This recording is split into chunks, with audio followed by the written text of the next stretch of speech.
Awesome. Good evening, everyone. Welcome to Beef O'Brady's in Newburgh for IceMen Live.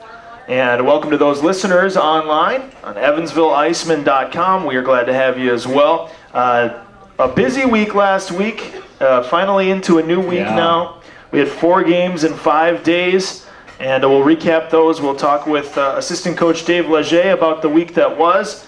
We'll be joined by IceMen trainer Sean Berberich, which there's always interesting stuff to talk about with Sean as well, about some of the players and what it's like working for the IceMen this year. His first year, he and I are the 2 rookies on the staff, so we share that in common. And I think we have a guest coming in at some point. I believe Matt Zenzola will be joining us, so our goaltenders. So that'll be our guest tonight on the show. We'll also recap the week that was for Binghamton and Ottawa, and we have some interesting hockey stories that we dug up today. It's been kind of a weird new year of stories. Yeah, to time to cover some weird stories. Including a brawl that had 216 penalty minutes in the ECHL that happened on Saturday or Sunday. I forget. Saturday, I believe. Yeah, that was crazy. So we'll go through that as well. But I'm John Peterson. This is the new host of IceMen Live, Travis Tornatori. Yeah. Or as I've been referring to myself, pocket-sized Brian. So. Or T squared. T squared, there we go. Glad to have you guys with us. Thanks for coming out tonight, and Happy New Year to you. We'll start off right away with Dave Leger here in 1 second. The IceMen, of course, had 4 games in 5 days this past week. Very busy week. The guys got the day off today. And we went 1-1-1-1 this week, right across the line there, and it all was in succession too. We won the first one, then lost in regulation, then lost in overtime, and then fell in a shootout. So 1-1-1-1. It all started with a 3-2 win in Quad City on Wednesday in Moline, Illinois. Then we came home and lost on New Year's Eve, 6-4. 4-3 overtime loss to Missouri on Saturday, the top team in the ECHL, and then a 3-2 shootout loss yesterday to Wichita. Binghamton, they were riding a 5-game winning streak going into Saturday's game. They also had a 2-goal lead in the third, though, and lost to Hershey on the road. But former IceMan Ryan Penny had a goal and an assist, including a shorthanded goal in that game. So good for Ryan. Binghamton, though, has been playing much better. They've won 5 of their last 6 and are starting to improve. Yeah. Which is always good to see. Chris Drieger's winning some games. He's now got 8 wins for Binghamton up there. And they have a busy week again. They play tomorrow at Wilkes-Barre, a very good team. Then on Friday, Binghamton will host Utica. On Saturday, they will host Rochester. And then on Sunday, 3 in 3 days, they'll travel to Lehigh Valley Sunday. So a busy week for Binghamton. Ottawa had a rough go of it last week. They won on Sunday against Boston 3-1, but then turned around and lost to Boston 7-3 on Tuesday, lost to the Devils 3-0 on Wednesday, and lost at Chicago on Sunday. So a 3-game skid for Ottawa. They've fallen to 6th in the Atlantic. They're 18-15-6, and they also have a busy week. Monday at St. Louis tonight. That game starts here in about an hour. And then Thursday at home against Florida, Saturday at home against Boston, and Sunday at Washington. So a tough week for Ottawa. They need to bounce out of that little slump. And I kind of want to ask their staff how they stay awake, because I think I told you on Sunday's broadcast, like during the interviews, you might have to nudge me awake, because I was just worn out. Yeah, we weren't even playing, and I can't imagine how tired our players were after yesterday's game, because 4 and 5 days is pretty tough. And at some point here in January, we'll have 6 games on the road in a 9-day span, traveling all over the country from Greenville to Atlanta to Kansas City to Wichita, back to Indianapolis. 6 road games in 9 days. So that'll be a tough stretch, but good bonding time. Right. Let's bring on the assistant coach of your Evansville IceMen, Dave Leger. How's it going? Good. Well, glad to have you back. Good to be here. 2 weeks in a row. Now that we got to know you a little bit on last week's IceMen Live, let's chat about this week that was. Now that you've gotten accustomed to some of the routines that the IceMen have gone with throughout the year, and you've gotten to know a lot of the players, overall, this week, getting 4 points in 4 games, how would you assess the week that was? I mean, there was certainly real high points. As much as the Quad City victory in their rink, that was a real solid game for our group. I think Chris Banksberg was fantastic in the net, and he made some highlight reel saves. And I think we played real good without the puck in that game. It was a long road trip to come back and to turn around and play the next night. Hats off to the Quad City. They played real well in our rink on a short rest for them as well. They traveled right behind us. I thought the Missouri game was a real good lesson for our group and how to play against a good team. And although the result wasn't what all of us wanted, I really think there's a lot to build on from that, because we did play against the best team in the league. We played with them. We showed that we could compete with them. And, sometimes in hockey, small mistakes, small errors end up being big things, because the result was that we lost the game. But we actually played very well for that game. The fact that you were able to stick with Missouri, with how well they've been rolling, winning 21 out of their last 22 games. They were on a 6-game winning streak. I know it stings probably to have a 2-goal lead and see that evaporate, but knowing that you can hang with the best team in the ECHL, is that proof that this team can play with anybody in this league? Yeah, sir. And I'll challenge the group after the game to say, okay, you set yourself a standard on what you're capable of, and it was a really good point. But having said that, I think the differences between the two teams right now, and Al was saying as well that he had teams in Fort Wayne years and years that were real successful. And so you have a winning culture that's entrenched in your lineup. And so, a team like Missouri, they got down by 2 goals, and you could just feel there was no panic, on their side. And for us, we just have to learn how to close out those games. When we have a 2-goal lead, we have to learn how to preserve it. And I think for us, it was a good growth opportunity for us, because we played against a good team. We got up ahead of them. We weren't able to hold on to the lead, but these are adults, and so they're going to figure out how to do it the next time. I know there's a lot of games in just a short amount of time. Do you think, with how much energy this team expired in that Missouri game, just to try to beat that team, and how the game developed and went into overtime, do you think they basically used it all up and then went into Sunday a little bit tired? Did you see that right out of the gate? I mean, that was the fear going in. We were hopeful to be able to have a little bit more in the tank, and I think as a team, we have to be disappointed with how we started that game. I thought we backed into that game and waited for the game to dictate the tempo instead of initiating. Wichita had a difficult night of travel the night before they played. They got in here very late. They had a bus issue that, really impacted their time getting here. We should have been able to jump all over them. It didn't happen. We have to move on, and we'll just get ready for Indy here this coming weekend. Is it nice to finally have a somewhat normal week? Well, it's good to have practice time. I think, when you're in the middle of a 4-game stretch, you're not going to get a lot of reps on the ice, and things like power play and PK, those are all things that you can do live. But if you make a mistake, you make a mistake, and sometimes it can really hurt your team. We get some practice time now where we can work on some structural things, and we can do some things that we just haven't been able to do with our group. And I noticed last week you had the family here. Was there anything interesting that you guys did here in Evansville, or any attractions that you guys checked out while they were here visiting? The girls, they're fairly self-sufficient, so while we were up in Quad City, I think they went to the zoo. They were all excited about the zoo here. They had a fantastic visit. They went to the Children's Museum, and I know my wife wanted to take the girls to the Wrights Museum as well, so they had a chance to spend some time in Evansville and look around, and I've just spoken to them by Skype a couple of times. It is freezing cold in my home now. It's actually minus 30 Celsius. Whatever that is on Fahrenheit. Minus 30 Celsius. My Celsius to Fahrenheit calculator has never been good, but that sounds cold. I'll just say that. Nasty. Before every game, our PA announcer Tommy Mason says we're the Key West of the Midwest. Truly the case in your situation.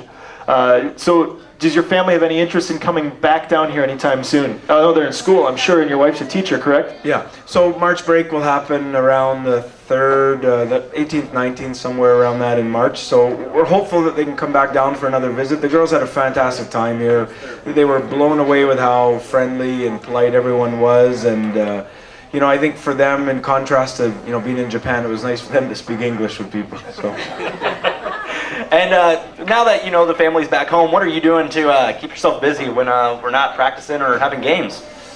Well, I just moved in from the hotel to an apartment just the last couple of days, so I'm just kind of getting settled into that, and but beyond that, just today was a day off, but it's actually video prep time for me, and we're going to play against Indy this weekend, and so I spent a good chunk of the day doing a lot of video, and we'll hopefully have the players at least prepared this week for what to expect, what we're going to see. I was going to say, your second and third game here as assistant coach was against Indy. Your first game was that Atlanta game, and in the Atlanta game, we had 2 power play goals, but since that game, I think we've gone 0 for 29, and we've talked about how losing Troy Rutkowski and him going up really impacted the power play because of what he was able to do, and I don't think we realized it until the last couple of games how much we missed Troy on there.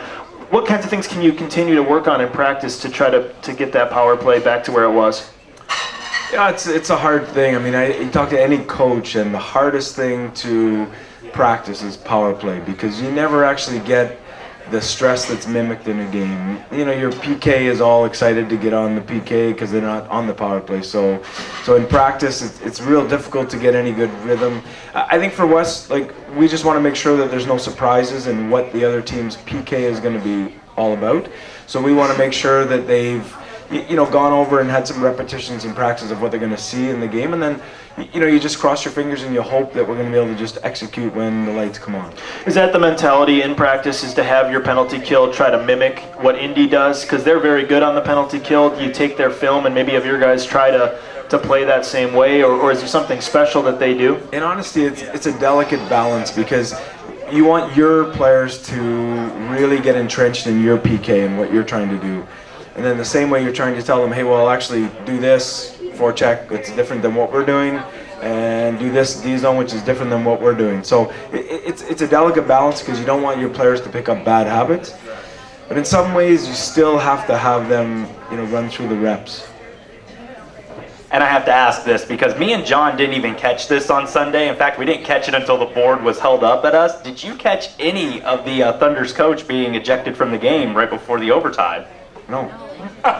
Was that the first you've heard it? Yeah. Yeah, that's how subtle it all happened. And that look on your face was exactly the look I had in the press box, because the overtime ends, obviously no scoring, we're going to a shootout, and you guys were starting to prepare for the shootout, who were your shooters going to be, and all of a sudden I get nudged by, is Lindsay here tonight? She's not? Oh, I wanted to give Lindsay a shout out because she does such a great job up in the press box, as do our off-ice officials as a crew. But Lindsay's my buddy up there. She sits right next to me, and any goals or penalties or anything that happens, really, she'll write on that whiteboard so I can get almost like a spotter while she's doing her job. And she wrote on there, Wichita's coach game misconduct for abuse of officials. And I talked to Al earlier today too, and he said he had no idea until after the game, but I guess he got to the locker room 5 minutes before everybody else did. But leading into my next question, I guess, when you guys were deliberating at the bench, this team hasn't played a shootout yet this year. We had talked earlier in the season, even before you got here, how Dalton Levier is probably somebody we would want in the shootout because of how good he is on breakaways, his skill sets. Obviously, he wasn't available the last 2 games with an injury. How did you guys decide on the 3 that shot? I certainly was Al's choice. I thought, I think as a coach, you go on your instincts of who you think is going to be able to, score for us. I thought Tyson Fawcett scored a fantastic goal, actually. And, but, Alex Guptill and, remind me again who the Nathan third one. Moon. Yeah, Yep. Nathan. So Nathan had scored 2 goals that game. You'd expect that he'd be hot. And Alex as well as a shooter. So, I mean, those are all 3 great choices, and good for Foss. Again, it's a coin toss once you're into a shootout situation. And then now looking ahead at Indy and what they present, what have you seen from film, and what do you remember from the previous games that makes it such a challenge playing against this team? Because they've had their struggles as well, but they started to get hot as of late, and I feel like they're very defensively strong. Is that fair?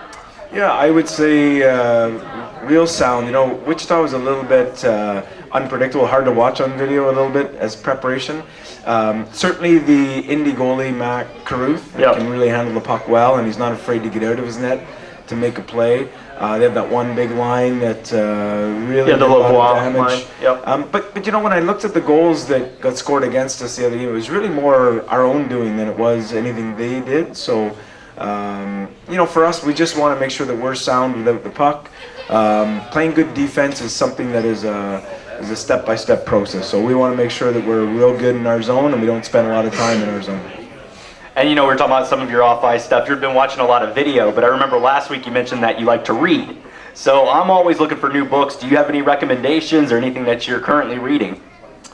Yeah, well, what did I read? I read, I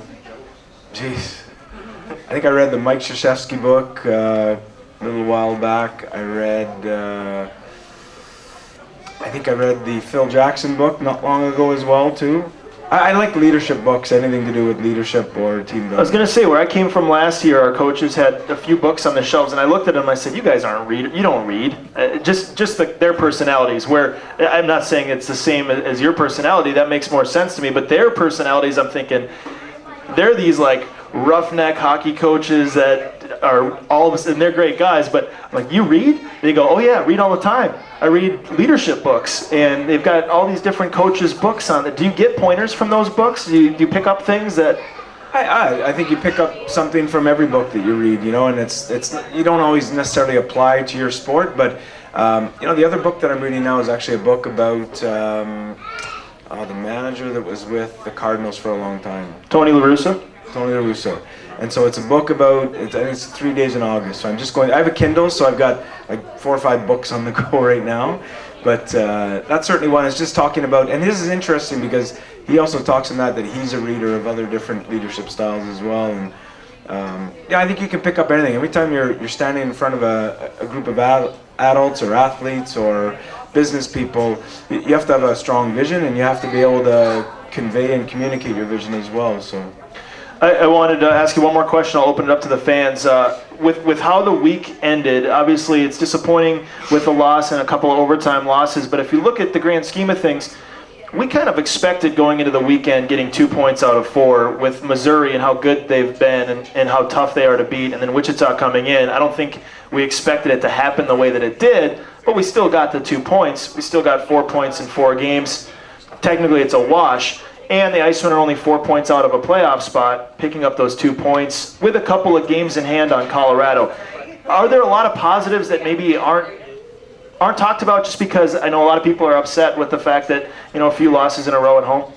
I think as a coach, you always look to see that your group is just getting a little bit better and that you're making strides in the right direction of playing the right way.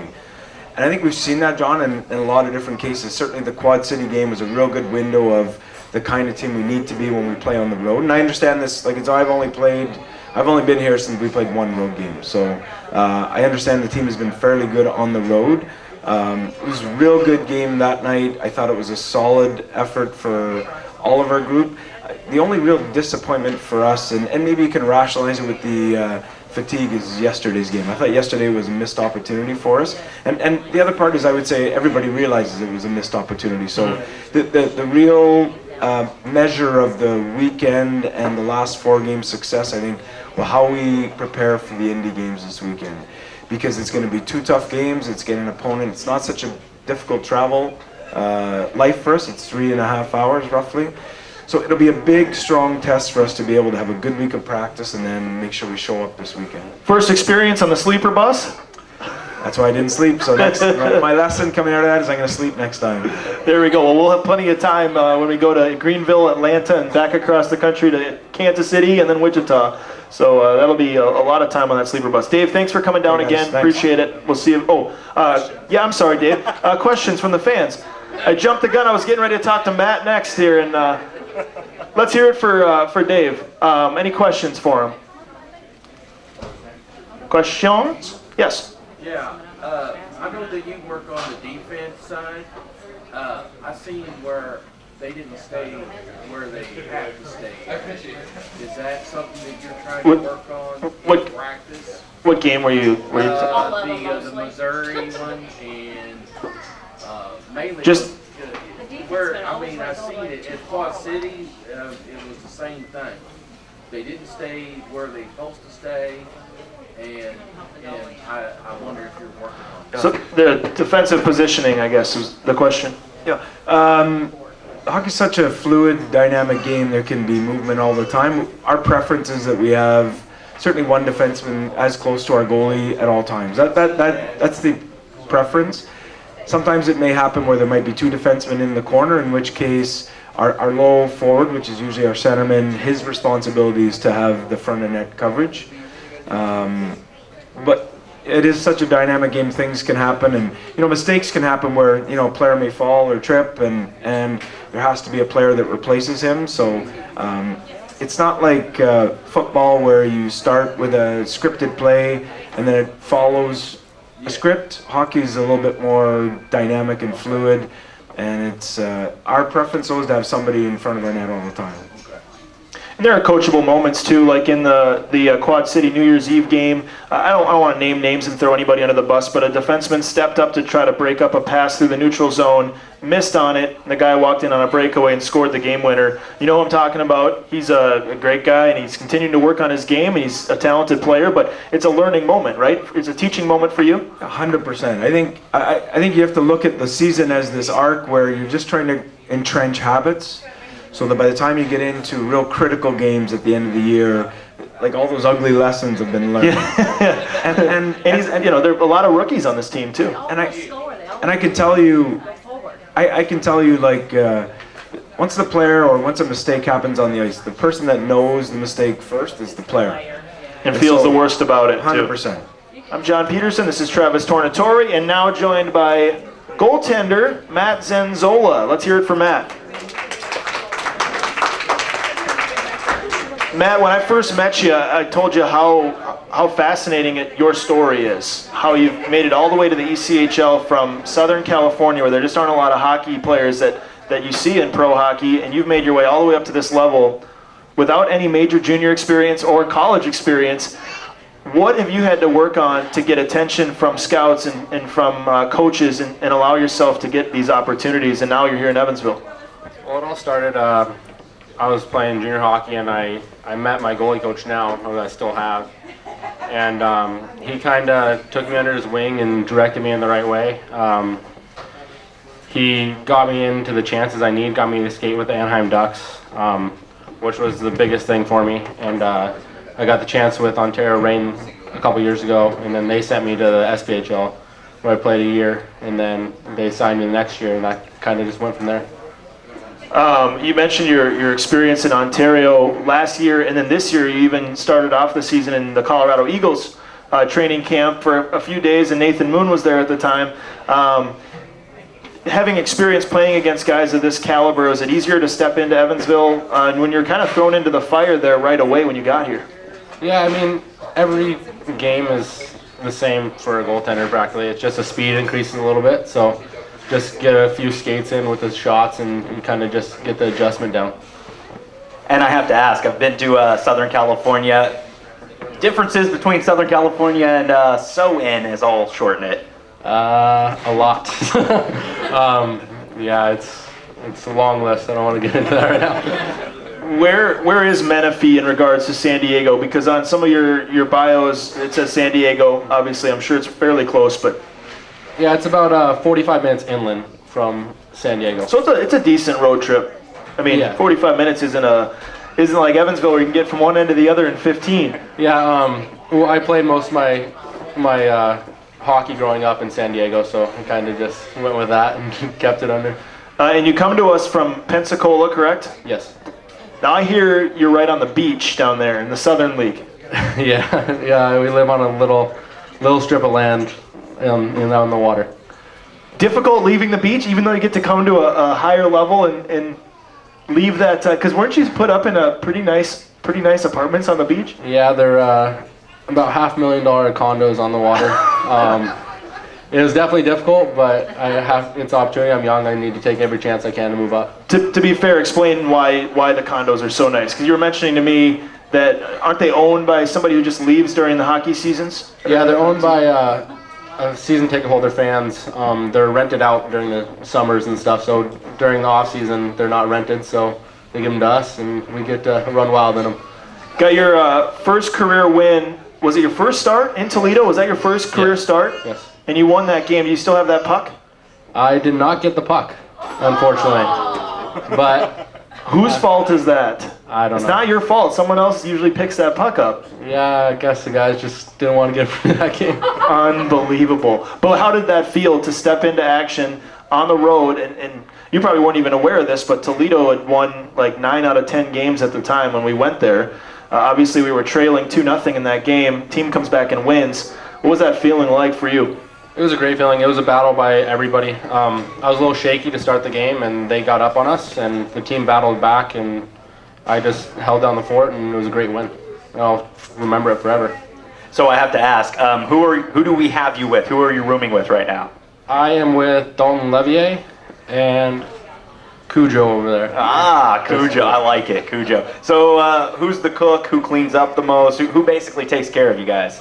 We're kind of all on our own. We're all pretty self-sufficient, so everybody takes a little bit of load. Chris just got here too, and you were kind of the newest member of the IceMen for a while. Then Mike Duco came in, and now Chris is the newest guy. Chris Joseph over here. I didn't even know he was coming down to the show. Welcome. Have you been able to teach him anything since he's been here? I know you haven't been here all that long yourself. No, I'm still learning the ways, so everything I learn, I'll pass on to him. Is Dalton just by default the leader of the group? Yeah, I guess so. He takes over there. He didn't want to come down though and support his roomies. No. Chris is my right, so. What things have you been working on in your game to continue to improve? It's just the speed. I've been working a lot on down-low movement stuff just because the level increases. You got to get faster and stronger, so that's what I've been working on mostly. When you have a guy, for a while there, Scott Grenham was here, and then obviously Christopher Banksburg's healthy again now. Working with those guys, what things have you learned from them? Because they've both been playing pro hockey for several years now, and you're obviously the youngest of the three. What things have they kind of been working with you on? They kind of took me under their wing and just helped me out in every aspect of the game. Just situational play and mental part of the game they're helping me with. So I hear from a lot of the players that Netflix binging is a pretty big deal. Are you doing that, and what shows are you watching right now? I'm actually all out of shows right now that I want to watch, so I need to start a new one. But I like Parks and Recreation. It's a good one. Walking Dead, I've went through all those seasons at least a couple times. Travis, you got a comment on The Walking Dead? I knew that was coming. I actually have to comment on Parks and Rec because I have a running theory that Parks and Rec is loosely based on Evansville. And as you live here longer, you're going to pick up on stuff that happens in the show. Like they want to turn a pit into a park, which is what we're doing with the old stadium property. There's a lot of weird things. So as you watch that show, start noticing the stuff that applies to Evansville. I haven't watched that show ever either. Although I've heard so many people say, Sean, do you watch that show over there? Parks and Rec. I woke him up. Sorry, you were napping. I've seen a couple. My brother just started me on it. Okay, so Sean's seen a couple episodes. I haven't seen any Parks and Rec, but I've heard from so many people it's good. Any recommendations for Matt? You can shout them out. Shows you really like watching? That's really good. What did he say? My Little Pony. My Little Pony. Okay, well, there you go. There's some advice. Opposites there. What's been your favorite? I mean, you got to play on New Year's Eve in front of 8,000 fans, which is our biggest crowd of the year, right around there in the high 7,000s. Was that the most fans you've ever played in front of in your career, or was there a time there's been more? No, that was the most. It was a great atmosphere. It was really loud. It definitely got our team going, a lot of momentum. It was the best fan base I've ever played in front of. I've heard a lot of players, even NHL veterans and coaches, and I mentioned earlier in the year, even broadcasters, we all get nervous before games. Do you have nerves before starting a game, especially a game like New Year's Eve where there's so many people and you can just look out there and see pretty much a full Ford Center? Yeah, I mean, there's always a little nerves, but I try to stay loose before the game, joke around, not take anything too serious, and just go into the game that way. Do we have any questions out there for our newest goalie? I don't know if you knew this, but you're like the 7th goalie who's dressed for the IceMen this year. It was a carousel. 9th, Sean? Who am I missing? Did I count Troy Ann? I don't know if I counted Troy Ann. Our E-Bug there. I think calm counts. Oh, Com counts. Yeah, I guess I didn't count Com because it was preseason. But yeah, so 9th goalie. And you've been here the 3rd or 4th longest too. So do we have any questions for Matt Zenzola? Yes. Yeah, would you ever get in a goalie fight? Ever get in a goalie fight? Because we saw one in Rapid City and Tulsa on It's a Saturday. possibility. I won't rule it out. Almost had to the other night. I think it was the New Year's game. Yeah. But yeah, it's a possibility. Oh, that's right. I was trying to remember when that happened, but was that when he deflected it in with a high stick, or was that a different moment? No, that was a different moment. That was more me angry at the ref. That was, I think the goalie was punching Moon. Oh, at the other end when Yeah, he cross-checked the other him, yeah. And I was wondering if that was going to start a full melee. Almost. Well, at least you thought about skating all the way. That's a long skate, though. I might be a little too tired to And fight. then it's a by the time I long get there. trip back to the locker room because you'd get kicked out of the game, and that wouldn't be good. Do you have a favorite goalie fight you've seen a video of? Maybe an NHL goalie fight? I think it has to go back to the Patrick Wall, Felix Potvin, Ron Hextall. Yeah, that's a good one. Felix Potvin was definitely the underdog in that one and did well. Two guys who are a little bit cuckoo that... All goalies are a little crazy. I've actually, I didn't play goalie very long. I played up through Pee-wees, but everybody I've talked to says goalies you have to be a little crazy to stop flying pucks every day in practice. Is that true? That's definitely true. Where's the most painful, well, I guess, let me take away one area. Taking away the obvious spot, is there the most painful spot you've gotten hit with a puck? Because when I was playing, my pants would only go down to, because I was pretty tall like yourself, and my pants would only go down a certain distance down my thigh, and then my goalie pads would only go up to my knee, and there's like a 6-inch gap in between. So every day in practice, I'd be taking shots right in that same spot in between the pants and the pads, and it was so painful. But for you, I mean, the gear's gotten pretty good. It's kind of every now and then it's just a random spot. Forearms start to hurt at the end of practice if you get hit with a good one. But collarbones are definitely another sensitive spot to get hit. You've gotten to participate in the shootout drill that we do at the end of a lot of practices. Who are some of the toughest guys to face in that shootout? I think definitely Fawcett, after you guys saw last game. That was a great move by him. I don't know. Us goalies did really well in that shootout. Yeah, you did. That went a long time, that last practice I was at. Any other questions for Matt Zenzola? Yes? Which explanation did the referee give you on that high stick goal? Good question. I was going to ask that, but forgot. It was about the high stick goal. He asked the linesman. He said he didn't see it, so he asked the linesman, and the linesmen, of course, are at the neutral zone, and they said it was a good goal. So can't argue too much. Well, I'm in the neutral zone too, and it was a bad one. Yeah, that's right. You are. And I didn't see. Did the light go on? Or no, I don't remember if the light went on or not because. The light went on. Okay, it was a very short deliberation too. After you talked to him, he went over to the scorer's table and talked to Steve, I think, and it just was like, nope, it's a goal, and that was it, and that was that. So there wasn't a lot of argument other than yours, obviously. But you had the best view in the house. I went right to him because I knew it was right away, but just got the bad luck on that one. Let's bring Sean Berberich up here, our trainer for the Evansville IceMen. Yeah, that's okay. Brian and I had beer throughout the year, so I think water's going to be all right. Hey, I have to give a compliment to Sean here. I've been taking over the stick kid, like the tours before the game, and I brought a kid back Saturday, and he was just awesome. Like, I think he should be doing the kid tours, but just that sounded a little bit creepy. But no. Not creepy, but You just maybe wouldn't expect the guy with the mustache and the crazy facial hair to be really nice guy. That It's the chin strap. Come on. Yeah, I got the chin strap going on.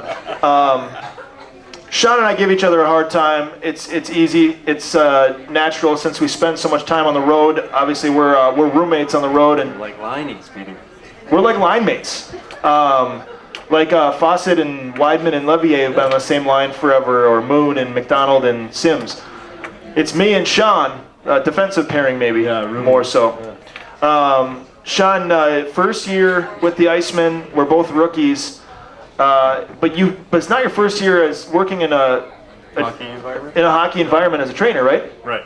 I did internships with the Washington Capitals and the. Turn your mic way up here. Sorry. Hold it like a concert mic, just like this.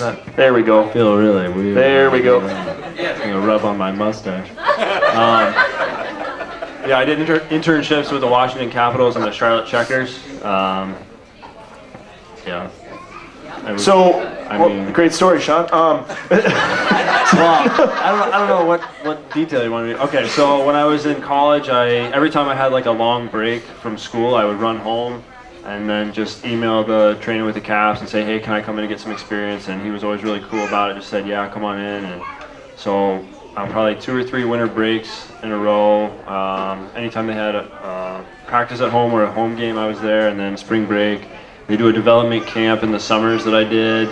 That's like 1 week at a time. So over the course of 3.5 years, I did stuff with the Caps. And then for my senior internship, it was a full-time 4 months in Charlotte. That's the AHL team. So yeah, a lot of. First question I'm sure you get when you mention that you worked for the Washington Capitals briefly. How's Alex Ovechkin? Nice guy. He's he's really cool. I know he's a big character on TV and everything, but when he's just around the boys, he's just one of the boys. He's a really nice guy, really fun to be around, and he's always got a story. It seems like there's always somebody in your office, and not necessarily for serious injuries, but obviously a lot of people don't know that a trainer is constantly helping somebody with something, whether it just be a minor tweak or just some soreness or exhausted for whatever reason. Sometimes somebody doesn't get good sleep the night before. How important is it to have really good relationships with all the players? Because it seems like you're a very likable guy, and a lot of the players bond with you. Well, thanks, Petey. I'm not just saying that because you're on the show. I'm not sucking up to you. Appreciate it. It's probably the nicest thing you'll ever hear me say about you. I'm surprised. I don't know how to react. I would say it's vital. The biggest thing is the guys need to trust you and know that I'm going to do whatever I can to take care of them and help them out. So that's probably the most vital part of being a trainer is understanding how to communicate with different kinds of guys and build a trusting relationship with them. So I did your bio on the website. Know that Presbyterian College, you helped with men's soccer and baseball. How does that compare with hockey, like injury-wise and things like that? So there's less bruises in those sports. I mean, these guys get bumped all the time. There's glass and sticks, and the puck is moving a lot faster than a soccer ball would. So that kind of thing. There's more hip injuries in hockey. Baseball, you see a lot of shoulders, obviously, a lot of elbows. And then soccer is, they're just babies. I don't know. No. I wouldn't say they're actually babies. I think that hockey players are definitely the toughest athletes that I've worked with, probably some of the toughest in the world. And just because between baseball and soccer, the guys are a little softer, a little more, Sean, this hurts. And then the hockey guys, they get smashed in the boards. They're like, I think I can go. So that was going to be my next question. Are there guys on this team that you know aren't going to tell you if they're banged up or if they're sore, that you almost have to press them and say, no, tell me exactly what's going on? I think that I have it, most of them to a point where they will tell me when something is wrong. I just tell them, just humor me, just let me know. If you say you can go, I'll trust you on this one. Just tell me. So I have it to the point right now where most of them are going to tell me if something is wrong, and that way I can just file it away for later after the game or something. But there are guys who will definitely say, okay, this really hurts, but I'm not stopping. And then I just say, okay, let's go for it. We'll take care of it later. So let's talk quickly about some of the players that you've been seeing more often than others lately. Christopher Banksburg is back. Well, Paul's Pharmacy report here. This is like a glorified Paul's Pharmacy injury report at Beefo Brady's in Newburgh here. Chris Banksburg missed a month and a half. Yes.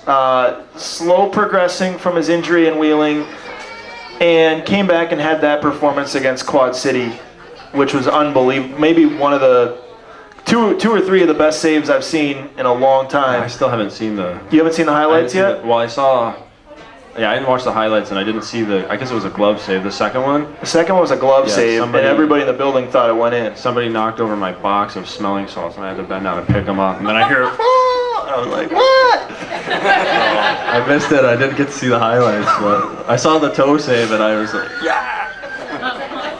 I felt like I made that save because that was. I mean, it was a lower body injury, and then he throws his leg out there like that, and I guess my question is, with how delicate his injury was and coming back from something like that and not wanting him to re-injure it, obviously you guys had to be 100% sure he was ready to Absolutely. even play him, and then play him again back-to-back nights. But then his collision that happened, was against Missouri, yeah.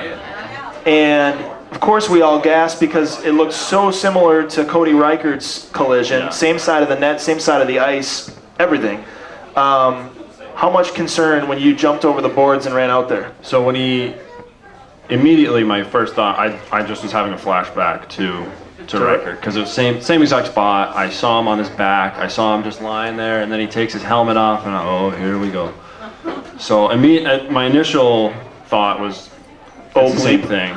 Yeah, it's like this is the worst thing that it can possibly be. Which I actually have that reaction more times than you think. Every time I go out there, I'm like, what's the worst thing this could be? Just so I'm. Do you have to approach it that way, though? Yes, absolutely. I mean, with some of the injuries that have happened throughout the years, Even if like a guy just comes in and says, "Hey, this hurts," technically, like the way you go about it is make sure it's not the worst thing, and then whittle it down till you get to what it is. So when I saw him on his back, I'm thinking, okay, this is the worst thing. And then as I got out there and I saw him, like, okay, he's getting up, he's moving, okay, it's not so bad.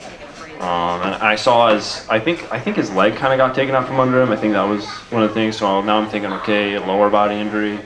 And then I got out there and talked to him, and he was mostly just shaken up on it. So just relief. So whenever you approach it with the worst idea in mind, is that kind of like how WebMD always convinces me that I'm dying before I double check it? Pretty much, yeah. So yeah, That's a good point. That's Think one of of those things, yeah, where like one symptom can mean 1,000 different things. So you have to go through the full evaluation before you can come to a conclusion. So I mean that's the way you just organize your evaluation. If we're getting into it, is just worst to best. with how much you've had to do what any trainer does or any team does in hockey at any level, you say lower body injury, upper body injury, and it's so vague. Unspecified, yeah. Unspecified injury, and it's so vague because hockey's that one sport where players behind the play, they'll chip at whatever area they know is banged up, and the officials just really can't see everything that happens because there's only one of them, Right. and he's got to be somewhere on the ice, and if it's way behind the play, and your guy has a foot that just recovered from a fracture or something like that, he could be whacking away at the guy's foot. Yeah. So it has to be that way. But for you, do you err on the side of caution, or are you the other way around where you want to just tell it like it is and just catch yourself sometimes and say, it's a lower body injury? Oh, well, I definitely catch myself because, like, if I go talk to the coach, I tell him everything. So I just walk in and start talking. And then, so, like, when you and I sit down for that interview, part of me just wants to sit down and just start talking and just say everything. But for the sake of the protection of the player and also their rights to, just like if I had a disease or something, like it's my right to have that be private. That's HIPAA. That's a federal law. So that's part of it. But the other thing is, like if I go out and say, hey, this guy has a really bad bruise on his forearm, we're gonna see that guy getting slashed on that forearm all night if anybody finds out about it. So, I think I don't think that's something that people are gonna be like, oh, like let's find out who's hurt where and what's going on. Well, we don't do that. So to be fair, you and I can do everything we can to say lower body or upper body and not get it out there. But if Al comes on and says exactly what it is, then it's out there at that point, and no harm, no foul. I didn't say it. Or if sometimes our fans are so good at scoping things out and digging things out that I find it on the asylum, and I'm like, how did they know what happened to Dalton Levbier? Because we weren't really saying anything, right. And good news is he'll be back. It sounds like right. on Friday and Saturday against Indy. That is the plan. Yeah, I think maybe the player just tells them. Maybe like, I mean that's their right to do that if they want to. Okay, have fun getting slashed in the forearm if that's where you got hurt. But Yeah. it's not on me. But What do you mean? I thought it was the shoulder. whoa. Or was it the side? What? Never mind. Oh, yeah. You got it. Trying to throw up some smoke. No, I don't think anybody. But good news Did get on slashed. Dalton from the sounds of it. Yeah. Yeah, should be back this weekend. Yeah, it's just sort of a. Odd injury. Yeah, I guess that's the best way to put it. It was like because we didn't know that anything was really wrong until after the game, and then after the game I was like, whoa. And so it was freak accident kind of thing. Benjamin Diude Fauvel. I know you love saying that name. You actually got it now. Yeah, I got It took me like a month to figure it out too. He's played 3 games this year. Unfortunately, I know no one feels worse than he does. He wants to be out there, but it's the same injury he had that kept him out all of November. Right. Played 1 game in Alaska, and sure enough, happened again. How close is he to returning to the lineup, do you think? Very. I think by this weekend. I mean, I think I've said that for the last like 3 weekends. Like, oh yeah, this is Very the close. one. Yeah. But this time for sure. Knock on wood. He's feeling really good about it. It's just getting over the last little hump. And we've brought in the cavalry. He's been seeing the doctor and a physical therapist, and just making absolutely sure that this is the time and this is the weekend, and he's going to get back and be able to play his game and not get re-injured. With how much we bond with the players and the coaches on these road trips, obviously, everybody's personality to some degree, and one player I wanted to ask you about that just you have to feel so bad for with how things have gone for him this year is Jarrett Lucan, just because he works so hard and such a likable guy. He's nice the captain, guy, yeah. One of the nicest guys in the locker room, and Absolutely. and he just had this thing he just can't shake, this soreness, and he's getting closer, it sounds like, but I know when he got hurt in Fort Wayne, which was the last game he played, just looking at him in that locker room, I'm thinking, man, I couldn't feel worse, just because he was just finally back, and that first game back took the check that of course didn't get seen behind the play. That was a rough one. But what can we expect out of his progress leading into this Indy series? Is he making some progress? He is, and it's slow, and it's. I've lost sleep over this one, man. Because like when I go home and I'm thinking like, okay, what are we doing tomorrow? What are we doing to get better? And then I get to Lukey on my list, and then I just think, man, like I'm doing everything I can for this guy, and it's just not coming through the way I want it to, and so hopefully this weekend. But again, he's another guy we've been saying that for. He's on that day-to-day status, and tomorrow might be the day, and maybe not. So we are seeing a lot of progress, though. We got a couple new little treatments we're gonna try. Maybe one of those will be the ticket. But you're absolutely right. Like I'm giving it everything I got, and seeing him in the locker room just down because he's not out there. It's rough, but hopefully this weekend. Yeah. So I hear that you and Petey here are pals on the road, and you guys have to room together in the hotel. So I have to ask, are we getting any dirt about him or? On Petey? Yeah. Easy. I don't think so. I told him I was going to ask this. We're really not. We pull little pranks on each other, but we don't really. I mean, I think what do you call that? The bomb where I jump on your bed and hit you with my elbow. That one. He was laughing at me because we were the wrestling move. Yeah, the wrestling. Yeah. Does that have a name? I don't know. So where were we just this past? It was like the flying elbow or whatever. I don't know. I don't watch wrestling. Okay, we're in Quad City. I always get the bet on the right. Petey gets the bet on the left. No, wait. We're set. What do you mean? Facing the TV, it's the other way around, though. When we walk in, I'm on the right. if you're looking at the beds, I get the right, you get the left. That's how it goes. So I go to my bed. No wonder no girls will date us. We have superstitions. There's nothing wrong with that. Unbelievable. We always do this. So I go to my bed. It's my bed. Okay, fine. They're sleep number beds. Sweet. I start adjusting my sleep number bed. Nothing's happening. Petey starts adjusting his sleep number bed. Perfect. And then he just let me have it the whole night. Well, too bad you guys are sleeping on a board over there. I was like, hey, Sean, how's that sleep number working out for you? Yeah. He's crawling on the floor trying to see if it's plugged in. I'm trying to be an engineer, and he's I have one side of mine on 15 and one side mode, on one's 90. a rock. Like, look at this, look what I can do. So I dropped an elbow. So in Wheeling, I have a story about. In Wheeling, we stayed way up on the mountains or in the hills or whatever at this lodge, and it was a nice place. I mean, It was a great John place. Carlson said he loved staying there, and I agreed. yeah. I was like, it's like staying in a It's cabin. like a resort kind of But thing. from the lobby to where everybody's room was, where we stayed, was like a mile down the hallway. Mile Like and you, a half, you had to work out just getting to the room. It was rough. So we left lunch one day as a team, and Sean and I are walking back, and Sean has his Snapchat out, and just one step at a he's time. making like a Oh, mini boy. documentary on our walk to the room with how far it was. It was almost like leaving breadcrumbs, so next time we could go back and look at it and figure out which way to go, because we were getting lost. I swear we took a couple wrong turns. I mean, how many different... And it's not like it's like, okay, the stairs up here in the hall. It's like awkward, like 4 steps up to the door on the left, and then down a ramp, the longest hallway I've ever walked down. And then this was... I think we had to go downstairs to get to the long hallway so that we could go up. It was ridiculous. It was ridiculous. But So I hear that on the road, you guys shared headphones at one point on the plane to Alaska. yes, once, Yeah. never again. Never again. Well, we were sitting across the aisle, and we wanted to watch a movie on PD's laptop, and we just did the one bud in the ear sharing, and then the flight attendant kept going by, and I kept having to like chuck my headphone across to him and then get it back so I didn't miss anything.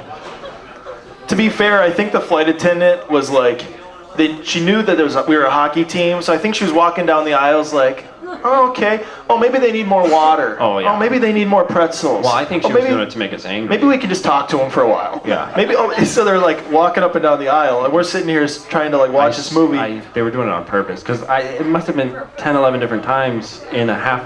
Maybe they just thought it was funny that. Did we even finish the movie? I don't know if we did. I think, well... I don't even remember. Oh, it was Slapshot. No, you gave up. No, yeah, I quit. You gave up and said, I started can't do watching this Minions anymore. on the one. Gave you the headphones back. On the thing. Yeah. Anyways, So I bought a headphone splitter though, so now we do it that way. Yeah, worth it. I didn't have any other questions for Sean. I see him okay. enough. Any questions for our trainer that he can answer? Obviously, might have to keep it to lower body, upper body. Lower body, upper body, day to day, week to week. Well, Sean, thanks for coming down. Thank you, guys. Appreciate it. Let's have you draw for a prize here. For the lunchbox. For the lunch. And koozies.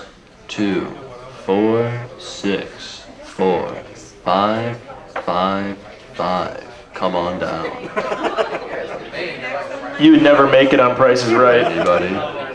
Not enough enthusiasm. That's not the Bob Parker voice. It's the Peaky Blinders voice, Peter. Peaky. Sean likes to talk in this British accent every now and then. It's the Peaky Blinders. You don't mess with us or it's the last. Is that the name of the show? Yeah, Peaky Blinders on Netflix. I literally have never heard of that It's show. a great one. Check it out. I always wondered what that British accent was all about when we're on the road. Sometimes we're in the elevator and there's a group full of IceMen players, and Sean's just talking in this British accent. All right. What is that from? It's I don't know. I feel like we're in like a British gang from the 1920s, like the Peaky Blinders. It's just Hey, Matt. with the way some of them Matt dress. Zenzola, there's a show for you to watch now on Netflix. Peaky Blinders. Peaky Blinders. It's brilliant. Really. All right, get out of here. All right. Thanks, Sean guys. Berberich.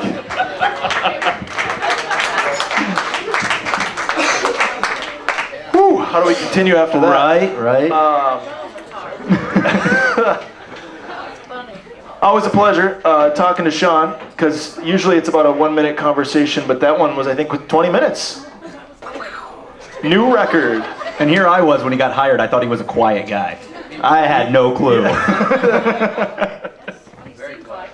Well, continuing with the show, because we still have a lot more stuff to talk about. Yeah. I think we're at Where Are They Now, which I'll do since I prepared for it. I kind of did that after you left. Sorry to leave you hanging on that. It's all good. It's all good. Where Are They Now? I'm going to take this one over since it's Brian's baby from when we were on the show. The problem with that is I'm in my first year with the team. Travis is in, your second? Second season. So a lot of the players from way back, I don't even know how to pronounce their name. I don't know any of their stats. I don't know where they're playing. I mean, that's where Brian was so good at finding that stuff. So I'm going to keep this one with ECHL and AHL guys that I do know or know of. For where are they now? Just give you an update on how things are going. And I want to start with the goalies because Chris Drieger, as I mentioned, in Binghamton, has 8 wins, and Binghamton's won 5 straight before that overtime loss on Saturday. He's 8-6-1. He's got a 3.05 goals against. Not great, but I think part of that you have to look at how much the team struggled for a while. I don't think that's all the way Chris Drieger is playing. Because clearly he's the best goalie they've had this year.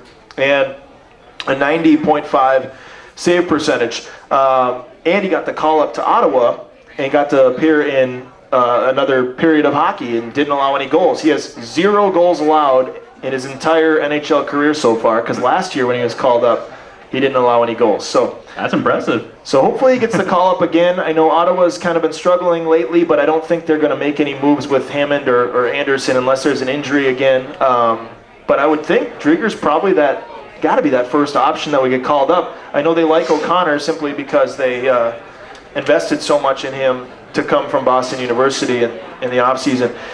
Brandon Comm with the South Carolina Stingrays, another, it's unanimous when you talk to the coaches and players, just a great guy. There's a reason. I mean, when we brought in Binksburg and we got Grenham back, and we knew that he was going to be the odd man out at the time. So we're happy for Brandon, obviously, with South Carolina. Other than the fact that he beat us there, but he's 6-1. He actually lost his first game with the Stingrays on yesterday against Cincinnati 4-2, allowing 3 goals. But he has a 1.87 goals against, which is very good, and a 92.3 save percentage. And then Rob Mador, he's back in Orlando. Just got sent back to Orlando yesterday from Toronto Marlies, and he's played in 16 games with Orlando this year. He played in 13 games with the IceMen back in 2012, 2013, and has 3 games in the AHL this year for Toronto. A 1.67 goals against in the AHL, 93.6 save percentage. Pretty good numbers for Rob Mador. There was a trade today. Another former Iceman is going to the Wichita Thunder. I got that press release before we came in. And Kale Kerbashian, who I mistakenly called Kyle in a broadcast earlier, not intentionally, it was just a Freudian slip, I guess, but Kale Kerbashian was traded from the Rapid City Rush today to the Wichita Thunder for Danik Gauthier, who we saw on Sunday. I don't think Gauthier had a point in that game, but he was sent up to Rapid City. So Kale Kerbashian, who has 10 points in 17 games, is going to Wichita. He actually scored on Saturday in that story we're going to talk about here in a second. I don't think he was involved in that melee, but he scored in that game. Andre Bouvet-Morissette has 12 points in 35 games with Idaho. 5 goals, 7 assists. Aaron Jens has 4 goals, 11 assists for Allen on defense. Dylan Clark we'll see 2 more times this weekend up in Indy, and he has 7 goals, 11 assists in 18 points in 28 games. He does like to fight. He's fought 3 times against us this year. Vincent Dunn, Jonathan Carlson, and I don't even remember the third guy that Dylan Clark fought. It was the third one, too. It was the most recent one. There we go, Guptill. That's who it was. Thank you very much. It was more of was it a samba or was it more of a waltz? Yeah.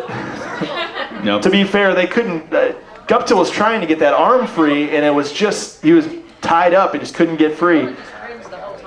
I want to see, I think Guptill could actually, if he gets in a fight where he can get that arm free, I think Guptill could throw down. We saw Brandon Martell on Sunday. He didn't get a lot of ice time, I thought, in that game. No, I don't know if I just wasn't paying attention, but I felt like he got the least amount of ice time amongst their defensemen. But he did play a little bit in that 3-on-3 overtime. He has 5 goals and 1 assist for the Thunder this year. Donnie Harris didn't make the trip. Peter Sakaris didn't as well. They're both injured. Officially, Donnie wasn't even listed on injured reserve or reserve. So when I sent out that press release earlier in the week, there was a reason I left that stuff out, because Wichita never made an announcement on either he or Sekeres going on IR. But then when I talked to their broadcaster before the game yesterday, he said, no, Sekeres we put on injured reserve. Sounds like Sekeres will be out for another month or so at the best. It's torn tendons in his wrist. And so he'll be out he might have to have surgery, which would make it longer. Harris is something with his labrum. And so I don't know how long he'll be out. The what? Was it His what? Isn't that what it like? Isn't it the muscle up by your oblique? I'll trust you on that. She said his mother said oblique. His mom just The broadcaster said labrum, but that's what she said. but I don't know. Labrum. Yeah, in your shoulder. That's what the broadcaster was pointing at, up here in the shoulder. So I don't know if maybe we need to get Sean back up here for the Wichita Thunder injuries. And a couple more real quick. In the AHL, Guy Lapine for Bingo has 55 penalty minutes in 24 games, a goal and 3 assists. Danny Hobbs has a goal and an assist in 21 games for Binghamton. Jeremy Langlois, San Jose Barracudas, 15 points in 29 games for Jeremy, who was our leading scorer a few years back. And of course, Ryan Penny with the shorthanded goal and an assist on Saturday. And I don't know if we'll be seeing Ryan Penny back in Evansville or not. I know that's disappointment for a lot of you, but I think he's a fourth liner though right now. So if they get some guys back, or if guys start playing better, or for some reason he doesn't play well, then I think he would come back. But right now, I think he's doing what they're asking him to do. And go figure, he gets sent up right as soon as I download all those Sheldon Penny gifts. I know. Online. Yeah. Of course he gets called up. That's how it goes. Well, he was second or third in scoring too for us behind Levier and Fawcett when he was called up. And then Scott Grenham is, of course, still up there, as is Troy Rutkowski. The word on Rutkowski, he actually did not suffer a concussion in that first game. He's just been their 7th defenseman. So I'm not sure if that means he'll be coming back to us or not in the near future, but which is good news for him, too. I mean, concussions are no fun, especially if you've had them before and they linger. So he did not suffer the concussion in that first game, but has been held out of the lineup for a few. That's your Where Are They Now? I'm sorry it's a shortened edition. Maybe we'll have to bring Brian on as like a celebrity guest just to do Where Are They Now? Right. Each night, because I know that's what he prepares for. Either that or we can just ask the fans. I mean, I think they do better work than TMZ does sometimes. They do.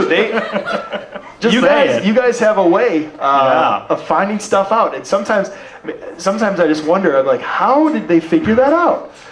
I've tried to keep it like close to the vest, but at the same time, stuff that like I do try to get as much information out as I can. Every once in a while, I send you a text and I'm like, "Hey, they're saying this online," and you're like, "Let me call Al." Just to make sure. Yeah. Al, did we get a e-bug in? Yeah, he's on his way. Oh wow, well, they were a step ahead of us. Right. I had no idea. So. Here's some crazy stories for you. I kind of previewed this, and we'll start right away with that Tulsa Rapid City game because I went and watched the video, and it was chaos. And it was after the game ended. So 27 seconds left in the game. Emerson Clark of Tulsa, who used to play for Greenville, we actually played against him when the IceMen were in Greenville. He's just a little guy, too, and you wouldn't expect him to get into it, but apparently he's really scrappy and gets under people's skin, and he's bounced. I think he was traded shortly after we were there in November, or waived, and Tulsa picked him up. But don't count us short guys out. We can throw down when necessary. You can't group yourself into that category. What are you, like 5'10", 5'11"? 5'10". Yeah. Come on. So Emerson Clark goes after a member of Rapid City with 27 seconds left in the period. Garrett Clark, no relation, for Rapid City, hops off the bench and goes after Emerson Clark in retaliation. And it starts this, I think those two got into the fight, then it stopped, and then nothing else. The game ended. As soon as the game ended, somebody was getting into it as the teams kind of skated their separate ways, and it started this full-on melee, and to the point where the goalies fought, but they didn't fight each other, they fought against other players. Right. And then, so it was just a complete chaos, a full-on brawl. 216 penalty minutes. Kevin Carr and Danny Bottaccio were the goalies, who had 29 of those penalty minutes. Yeah. Zenzola, are you taking notes over there? And this is the list, right? That's all of them. This is the list of penalties from the game. I know you can't see it, but most of them came at the 20-minute mark of the third period, of course, after the game ended. I think there was 140 penalty minutes or 150 after the game ended. Right. So here are the, of course, the league cracked down on it because that's not going to be allowed. And all the fans stuck around, by the way. So they had some sort of promotion, and it must have been a close game. I don't even remember the score, but all the fans were still there. Like, nobody had left early. It wasn't a blowout. And did it go to a shootout? Did not go to a shootout, because that would have kept everybody. Yeah. The promotion that Rapid City did was halfway to the 4th of July night. All right, Yeah. you know, creative, I guess. I mean, it sounds like they had a great crowd. It looked like it was packed in there, but the idea itself is like, you really must have promoted that well to get. Yeah. What they had specialty jerseys, and they looked like baseball jerseys. They were pinstriped. So, anyways, that being said, I got a little off on a tangent there. The league cracked down on all these players. Fines and suspensions. Tulsa's Mathieu Gagnon. How do you pronounce that? You're French. You're not French, but what's that? Gagnon? Gagnon. Gagnon? Yeah. It's not Gagne. No. There's no Y. but, Anyways, you know. he was suspended. Just throw a Y in. When I have questions about French and I'm not around Vincent Dunn or Benjamin Dieu-Fauvel, I go to Travis because at least he took French for how many years? Yeah, I took it for 3 years, but I almost messed up on La Franchise because I was going to French that up and be like La Franchise or something like that. The guy from Missouri, he didn't Yeah. play on Saturday, but he played against us December 2nd. Kane LaFranchise. Yeah, you thought it was That a one threw me way off. French sounding name. So, 8 games for him. 5 because he left the players' bench. That's a no-no. And then Tulsa's Kevin Carr, the goalie, suspended 3 games, 2 for being the second player to leave the players' bench. And then continuing the altercation after the game, Tulsa's Emerson Clark only got 1 game for instigating the whole thing. And Garrett Clark suspended 5 games for going and sticking up for his teammate and pummeling Emerson Clark. Right. So it went on and on. The teams also got fined, so I'm sure the front offices were extremely pleased when they got that fine from the league. The best part about the story that you printed out, they actually have sound bites from the announcer during the fight. Mark And Bonetti. My favorite part of this is one of the quotes is, all of these fights go on as, ironically, the Rocky theme song is playing. Yeah, Mark's a good guy and a great broadcaster up there. He also said, well, it's the last time these teams are ever going to see each other, so I guess we have to get our money's worth.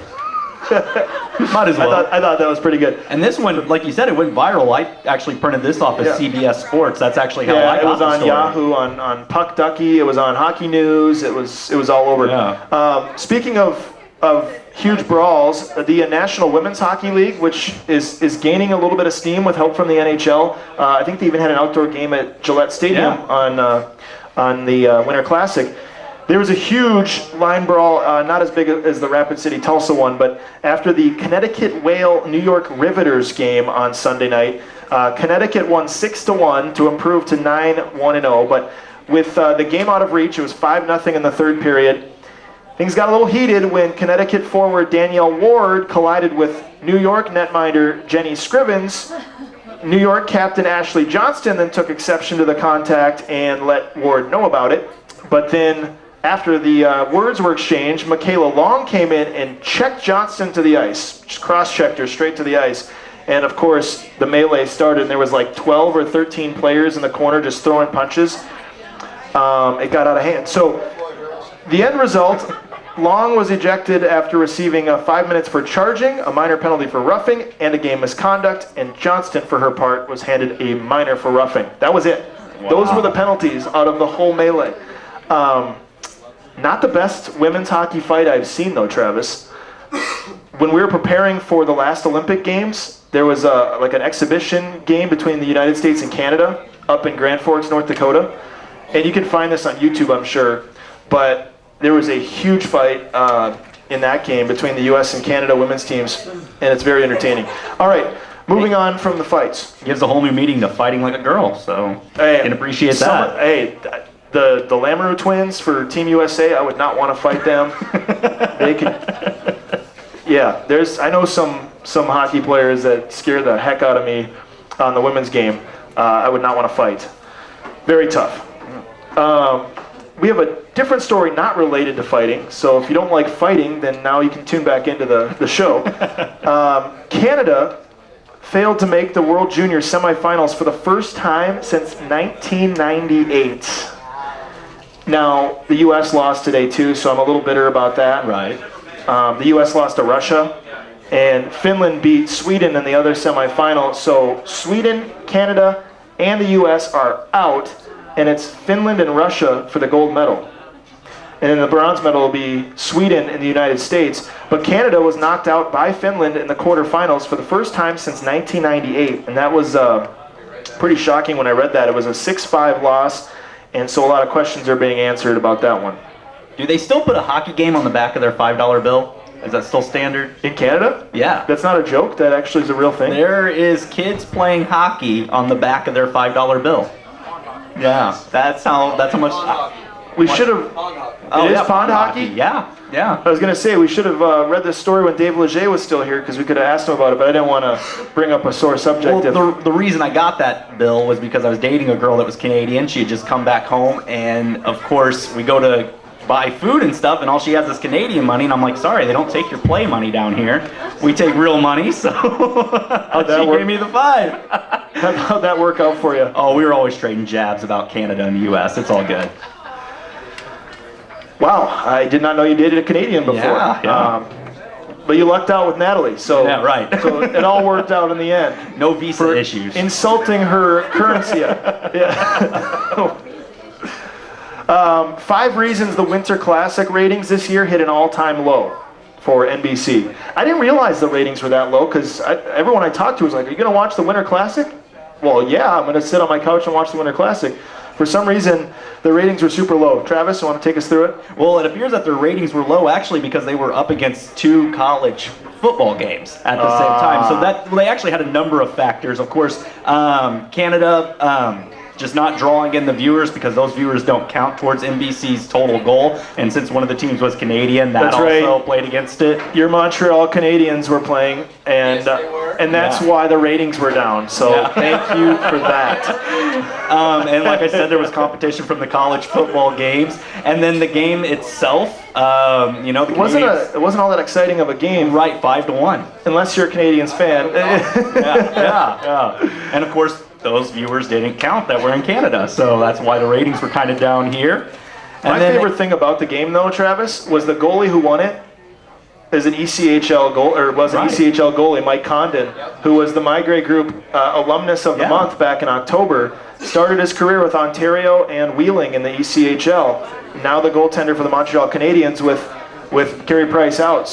But the way they kind of solved this whole ratings being down sort of thing is that it's really a game not played for TV and the ratings. Instead, it is a huge money generator for the community that hosts it. They can sell a lot of merchandise, get a lot of fans in. So really, it's more of a come out to the game and see it, and if you watch it on TV, that's kind of like an added bonus. Yeah, their jerseys were awesome. I agree. I love the Winter Classic jerseys every year that they come out with. I think some of my favorites were when Detroit and Chicago played at Wrigley Field. Or was it Wrigley or was it Soldier Field? I think that Soldier. Those were pretty cool jerseys, those old school jerseys. We have one more crazy story, and then we're going to get to my baby, I guess, statistically speaking, which is the segment I brought in a couple weeks ago that I've done a little research on. Different from the last ones. We mixed it up this time, so it's not the same stuff every time. But let's get to this one last crazy story, and this is credit to Jim Riggs, who passed this along to us, because he's on top of these stories. My favorite thing is when Jim will send an email on some of these ridiculous stories that I'd never heard of. Right. And all of a sudden I look into it and I'm like, how did I miss that one? Or how did it not go viral? Travis, what happened in the Federal Hockey League? Well, it appears that the Dayton Demolition have vacated their 50-year-old facility. So that's around the same age that Roberts was before they tore it down. And it appears that they got moved to another arena that may not have seating for fans. there was a lot of complaints on Twitter about the move to I guess a metro sports facility type issue. And so what ended up happening was they got moved over there, and some of the fans started expressing their thoughts on Twitter, not really being happy about the longer drive and, of course, the seating situation at the facility that they're being moved to. So basically they moved to a facility with not a lot of room for hockey fans. It's a rec rink, and the seating is smaller than the small rink at Swander. Wow. The rec rink with the seating smaller than the small rink at Swander. That paints the picture of how small that rink is that they moved to. So you mean my men's league games draw more fans potentially than the Dayton Demolition are going to? Yeah. Wow, that's interesting for a pro hockey team to do something like that. And this is their inaugural season, right? It's their inaugural season, Yeah. but to be fair, Dayton has always been one of those towns that's had a tough time keeping hockey around. They had, I don't even remember the first one, but they had the Dayton Demons, who replaced the second coming of the Dayton Gems. The Gems filled the void of the Dayton Bombers, who left following the first Dayton Gems. And yeah, that was the stretch of Dayton teams. And then the Dayton Demolition are the newest team of that stretch of teams. And they're 1 year into the league and already have these arena issues that I think are And only part of the far way through the worse than- season. Yeah. That's crazy to have to change a facility like that. Well, and so this writer who, I forget what media entity he works for, his name's Sean McClelland, who's writing this story that we're going off of here. He called the PR director, or the media relations, basically me of the Dayton Demolition, and said, what can you provide me? What do you have on this story? I hear that you guys are moving to this rec center. And the guy goes, yeah, that's correct. We're no longer playing at Hara Arena. So this newspaper writer who's writing this story took a jab at the media relations guy and said, in lieu of an actual press release that would have provided the fans with information that they've moved to this rec center. Love the snark. That's awesome. So that was our final crazy story of the night. We have these 2 tickets to give away for the Rapid City game here in a moment. I know a lot of you probably already have tickets to the game, but if not, a chance to win them. Otherwise, you can give them to friends or family. Courtesy of John. Where's John at? Somewhere here in the building. At Beef O'Brady's in Newburgh. Now time for our statistically speaking segment of the show, which we've saved for last tonight. We mixed up the order here. We're going to start with some all-time IceMen records that some of our current players are approaching. Nathan Moon had a successful week. He had 3 goals and 2 assists in 4 games this week. And and I thought he played really well this week from my vantage point. I know everybody's got their own opinion, but I thought Nathan Moon was back to closer to his old form again, and he really provided a big spark for our offense. 2 goals against Wichita as well. He's now 5th all-time in points for your IceMen with 100 points. He's 21 behind Brian Bisek from a couple years ago. Bisek. And Dalton Levier is 8th all-time with 69 points. So he's quite a ways back, but both of them are now in the top 10. Goals, Moon is now 5th all-time for the IceMen with 32 goals. He's 3 behind Ryan Ford. He's 5 behind teammate Dalton Levier, who's got 37. And Levier trails Josh Beaulieu by 21. Beaulieu's got 58. And then the number 1 is Bisek again, who's got 60 goals all-time for the IceMen. Assists, though, Moon with his 2 assists this week, the Justin McDonald assist, Travis, I believe, right? Against Missouri. Moon ties Josh Beaulieu for 3rd all-time in IceMen assists with 68. And so he's climbing his way up the leaderboard. It's going to be very tough to catch Todd, as Brian says, Phantom Assist Robinson, because Todd Robinson would always get you to add extra assists on there for him. So, no, Todd, you were on the bench for that goal. I've never met Todd, but that's just stories Brian passes along to me. You're right, but he still leads the IceMen with 130 all-time assists. So, and then Nicholas Lindberg is in 2nd with 96. Beaulieu and Moon are 28 behind. But with Moon's 2 assists this week, he's now tied with Beaulieu, who's the only member to have his jersey number retired by the IceMen. Right. All-time penalty minutes. Nathan Moon, right back up there, 4th all-time. He's got 190 penalty minutes with the IceMen, and he's 3 minutes behind Mario Boilard Jr. Did I pronounce that right? Boilard Jr.? Yeah, he has 193, but then way up ahead of those two guys, Matt Krug, 317, Mark Cody, 343, leading the way. And last stat, Travis, Dalton Levier has, he's 9th all-time goals in a season. That's what I'm getting at. Yeah. Spit it out. Most goals in a season for the IceMen. The record is 33 by Brian Bysick in 2011-12 in the CHL. Bysick also has the number 2 most goals in a season the previous year with 27.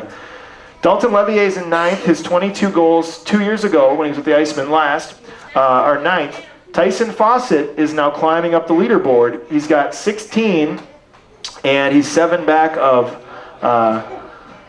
where was I going with that? 7 back of Matt Shepke, who's in 5th.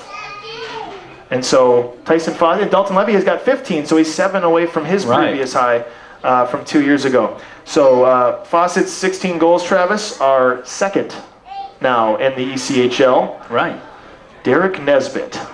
Got him by 1. Nesbitt of Atlanta, who scored that overtime winner against us at the Ford Center, he now has 17 goals, so he picked up a couple this weekend. But Fawcett's in 2nd. Levier is in 3rd, tied for 3rd with a couple guys who are now in the AHL.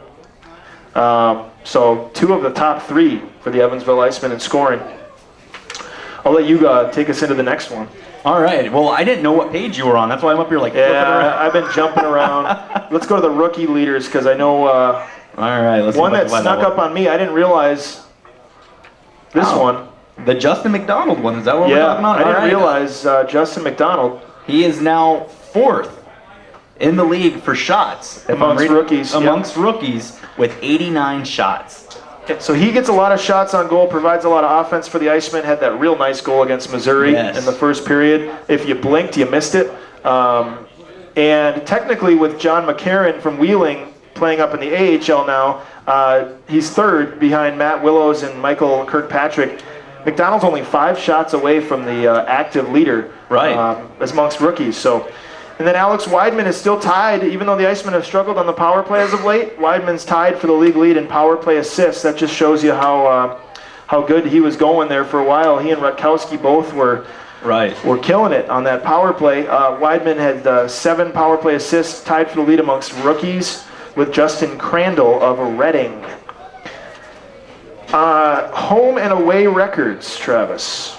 We've actually played 5 more home games than road games. I didn't realize we've played 18 home games already, which means we only have 18 home games left. And 13 road games, and this January is going to be a tough stretch because we only have 2 more home games in the month of January. The 13th and the 16th. 16th is Star Wars night, which we'll get to here in a second. 13th is against Rapid City, and we have a new ticket offer for that. Buy one, get one for fans that just want to come up to the box office and take advantage of that ticket offer, just to try to get people into the Ford Center to and Wednesday nights are tough with games. You know, we got a lot of people with kids that are in school, and some of them don't want to take their kids out on a school night. So we're trying to entice the people who maybe just want to come out with a buddy or a friend, or bring someone to the hockey game that hasn't been there before. So we're kind of doing we call it the BOGO for short because we both worked in retail. But buy one get one free. Basically, you buy one ticket, you get a free one to come out to that Wednesday game. Your IceMen have a winning record on the road this year, 7-6 after that win at Quad City on Wednesday. So a chance to continue that in Indy Friday and Saturday. In overtime, however, after winning that first one at Wheeling, the IceMen are 20% in winning games in overtime. Lost the last 3 overtime games at home, and then the shootout game counts towards that as well yesterday. So they don't make it to overtime that often. There are teams that play quite a few more overtime games, but it's been a struggle since that Wheeling win, and that was a shorthanded goal by Dalton Levier in that one. The power play is now 17th in the league at 16.8%. The penalty kill is 24th. That's been climbing, though, the last week or so, up to 78%. And the IceMen still have the number 1 road power play in the league at 27.9, which is a squeak ahead of Orlando. They're at 27.8 on the road on the power play.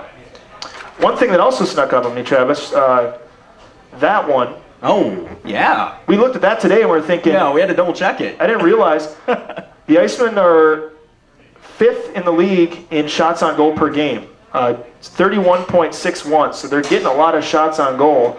And knowing how good our off-ice crew is compared to in some buildings where they maybe add a few shots here or take a few shots away from the other team, that's accurate for our home games. And 31.61 is pretty good. Yeah, most definitely. Should we mention the Indy e-bug situation? Yeah, we do have to tell that story before we go. You want to get it started? So Indy was playing in Cincinnati, and this was what, like A week ago, maybe? A week ago or so, and it Week and a half appears ago? that the most important thing as a hockey player that I would assume that you'd have to take with you, Shane Owen forgot back in Indy, and that was his skates. So they had to get an emergency backup goalie, an e-bug, and it turns out that that goalie was the Cyclones mascot that they actually recruited to get into, as the backup goalie. That is a weird story. Matt Zenzola, have you ever left your skates back behind on a road trip? Don't do it. I don't think Coach Sims would be too happy. So Shane Owen, the goalie of the Fuel, left his skates. Matt Carruth actually played that game, and the Cyclones mascot was the e-bug. And Carruth won that game for Indy. So it just kept getting weirder. Carruth was actually called up, Travis, to Rockford last week, and it looked like, hey, the Icemen weren't going to have to face Carruth again. He's won 3 times against us. And they sent him back down to Indy a couple days ago. So, with this whole mascot being an e-bug sort of thing, I feel like somewhere out there, Brian Voll just perked up and was like, you're telling me there's a chance that it could happen. Good luck. So that's our statistically speaking segment. Any questions or anything from anybody? Yeah, I had one. Yeah. Going back to you guys sharing the earbuds. Yes. Sean. You guys weren't watching 50 Shades of Grey. No, Antoine was about 5 rows ahead of us. No. Reading the other books. That's who it was, right? I wasn't here last year, but was that the joke? It was Antoine? Okay. All right. So no, we were watching Slapshot, and then Sean got sick of it because he didn't want to keep having to hand me the headphones every time the flight attendant was coming through the aisle, because I was the one that had the laptop, because it's my laptop and my movie. So Sean's like, all right, I give up. No, I was just claiming why, it was a little bit more important for me to be watching the movie. What movie did we watch on the way back? Oh, so on the way back, we forgot to tell this real quick. On the way back to Minneapolis on our 14-hour travel day back from Alaska, the 5-hour flight, Sean traded an aisle seat with Alex Kermitis, our equipment manager, so he could sit in the middle seat next to me so that we could watch a movie on the way back and not have to pass the headphones back across the aisle again. And you got a splitter too, right? You bought a splitter so it wasn't as awkward. We weren't sharing headphones. Yeah, okay. Hunger Games Mockingjay Part 1. It's a great movie. It's a great series. Definitely. I just saw the second one in theaters a couple weeks ago. Saw it on Sunday. Not with Sean. On an actual date.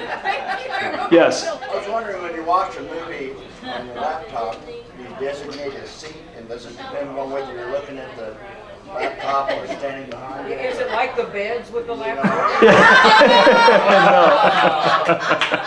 No. Sean, what did Mom say about you talking with your mouth full? Somebody get Sean a microphone since we're about to wrap up this debacle. There we go. So, no. So on the way back from Quad City on Wednesday, we're on the sleeper bus, and I decided, because I'm exhausted, I'm gonna take one of the players' bunks because they were out talking, playing card games and stuff like that. So I'm like sleeping on the bottom bunk. Sean's on the opposite bunk across the way. I think it was Carlson who was on the bunk right above me, and we're gonna watch 22 Jump Street, which I've never seen, and I brought with. And we never ended up watching the movie because we got in this awesome conversation with John Carlson, who's the greatest guy. And so, yeah, anyways. We got to get him as a guest. We're going to bring John Carlson on here one of He's a these good weeks. We also, Jordan Sims, maybe we can snag Chris Joseph here one of these weeks as well. Make him come back. All right, there we go. And who else have we? Spencer Humphrey said he'd come on soon. Who haven't we talked to yet? Jordan Sims, I mentioned. We got to bring Alex on now. That He hasn't been on. back He hasn't been on Alex since Kermitis. summertime. Anyways, I've got this list put together. Oh, Sebastian Strandberg, we haven't talked to yet. So there are a few guys we'll try to get back on the show. But huge thanks to Matt Zenzola tonight for coming down. Big thanks to Dave Leger, who's not here anymore. Thanks to Sean. Yeah, thank you, Sean. Thanks to Joseph for the moral support. Everybody needs moral support. And the ride over. And the ride over. Oh, that's, yeah, I guess that's important. And then any other pressing questions not related to mine and Sean's bond on the road? Yeah, Travis brought it up. Had to. So we're going to give away 2 tickets. Those tickets aren't paired together, so we're going to give away... Do they really have to sit next to each other? There we go. Come on. Yeah, I mean, we're not going to give them 4 and 9 on the aisle, or on the row. That'd be awkward. All right, 2 tickets to Rapid City and the IceMen on January 13th, 6:15 start time. Kind of college night still, of course. Also, yeah, anyway, so... Should be a fun one. Let's give these tickets away. All right, 2-4-6-4-5-5-6. Hey, got a winner there in the back. In the wrong order for you. Sorry about that. Congratulations. All right. Thank you. Alrighty, well, until next time, I'm not sure who we're going to get on the show next time. Maybe I'll try to get Coach Sims and a player or 2. Maybe Alex Kermitis, because now I know Sean's going to be heckling him to come back on the show to even things up. But thank you so much for coming out tonight to Beef O'Brady's in Newburgh, as always. Thanks to everyone who listened on EvansvilleIceman.com. And how about it for Travis, the new co-host of IceMen Live, first go-around officially as the co-host of the show. So, doesn't feel the same without Brian in the building. I know. But did a great job, and we'll see everybody next week out here at Beef O'Brady's. Have a great week, everybody. Let's get a couple of wins up there in Indy.